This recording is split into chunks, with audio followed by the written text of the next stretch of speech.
یہ اللہ کے شبد ہے ہی نہیں ہے، یہ کوئی اور اللہ کے نام سے دعا مانگ رہا ہے۔ یا پہلے ذرا اس کو سنو جو اپنے ادھورے گیان سے لوگوں کو بھٹکانے کا کام کر رہا ہے، بعد میں بات کرتی ہوں۔ اللہ ہم تیری عبادت کرتے ہیں، تجھی سے مدد مانگتے ہیں، تو مجھے پتہ چلا کہ یار یہ تو اللہ کوئی ہوتا تو وہ کسی اور سے مدد کیوں مانگتا، کسی اور سے کیوں کہتا کہ ہمیں کسی کے نیک رستوں پہ چلنے کی توفیق عطا فرما، ہم اللہ کیوں کہے گا؟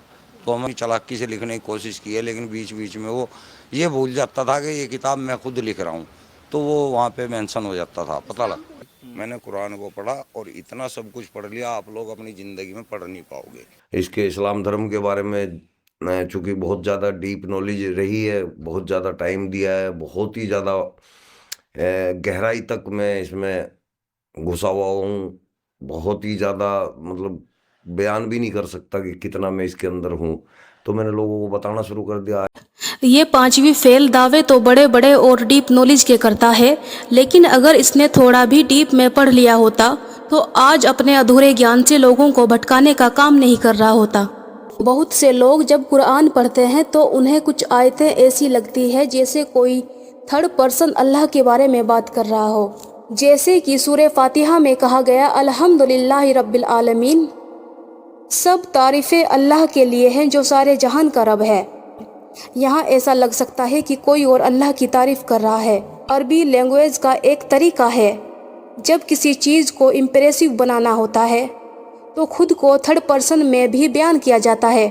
یہ ساہتک شیلی صرف قرآن تک محدود نہیں بلکہ دنیا کی کئی بھاشاؤں میں استعمال ہوتی ہے۔ میں آپ کو ایگزامپل دیتی ہوں۔ جب راجا کوئی آدیش دیتا ہے تو وہ خود کے لیے ہم کا استعمال کرتا ہے، جیسے ہم نے یہ فیصلہ کیا۔ کئی آیتیں ایسی بھی ہیں جہاں اللہ فرسٹ پرسن میں بات کر رہے ہیں، جیسے میں ہی اللہ ہوں سورہ طٰہٰ، میں نے جن اور انسان کو اپنی عبادت کے لیے پیدا کیا۔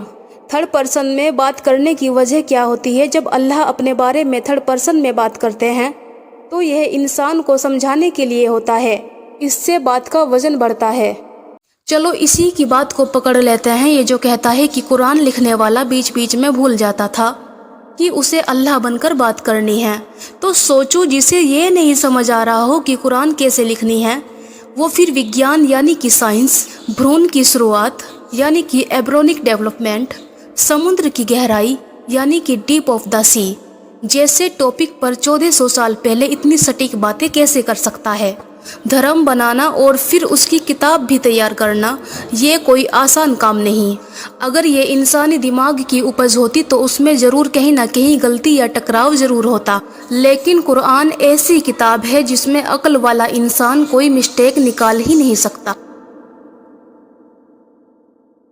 632 میں یہ شاید 632 عیسوی میں، تو اگر آپ 6 شتابدی 7ویں شتابدی میں اتہاس چیک کریں گے تو اتہاس کے اندر نہ تو محمد نام کا کوئی شخص عرب کے اندر ہے، نہ عائشہ نام کی کوئی عورت عرب کے اندر ہے، نہ حفصہ نام کی کوئی عورت عرب کے اندر ہے، نہ سودا نام کی کوئی عورت عرب کے اندر ہے، نہ ماریا القبطیہ اتہاس کے اندر ہے، نہ بنو قریظہ کے جو 800-850 لوگ مارے گئے تھے، وہ بنو قریظہ والے بھی آج تک یہ نہیں بتاتے کہ ہم حضرت محمد صلی اللہ تعالیٰ علیہ وسلم کا وجود صرف اسلامک کتابوں میں نہیں بلکہ عیسائی اور یہودی اتہاس میں بھی درج ہے۔ ان کے زمانے کے غیر مسلم اسکالر تک ان کے ہونے کا ذکر کرتے ہیں۔ وہ گڑھے ہوئے ہوتے تو ان کے نام پر پورا قرآن، ان کا گھر پریوار، دوست اور دشمن، ان کی بیویاں، ان کی ہجرت اور ان کی جنگیں اتنی ڈیٹیل میں اتہاس میں نہ ملتی۔ قرآن کی ہر آیت 23 سالوں میں الگ الگ حالات میں اتری، جسے لاکھوں لوگوں نے یاد کیا، لکھا اور بنا بدلے آگے پہنچایا۔ اتنے بڑے جھوٹ کی حقیقت کبھی نہ کبھی سامنے ضرور آ جاتی، لیکن یہاں 1400 سال بعد ایک بھی ٹھوس ثبوت نہیں کہ یہ سب من گھڑت ہے۔ یہی اس بات کا ثبوت ہے کہ قرآن اللہ کا ہی کلام ہے اور محمد صلی اللہ تعالیٰ علیہ وسلم اس کے سچے رسول ہیں۔ بنو قریظہ اور دوسرے یہودی قبیلے مدینہ میں رہتے تھے۔ ان کی ٹرائبل ہسٹری مدینہ کی پرانی کتابوں میں درج ہے، جن میں کچھ ابھی بھی موجود ہیں۔